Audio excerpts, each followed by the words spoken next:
ցավով պիտի ասեմ, որ այն երկիրը, որը հիմա շատ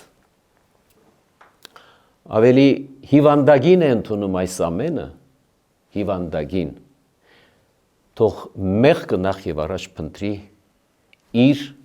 իշխանության, այսինքն Կրեմլի քաղաքականության մեջ,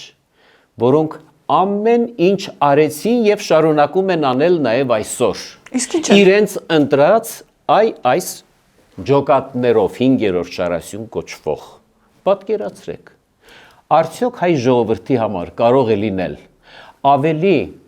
ատելի կերպար, քան մարտի 1-ի եւ հոկտեմբերի 27-ի հետ ասոցացվող դեմքը դեմքերը բերել եւ հայ ժողովրդին դեմ տալ։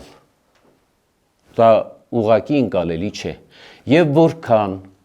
իրենք աջակցություն հայտնեն, այնքան Հայաստանում այդ տրամադրությունները ավելի կխորանան։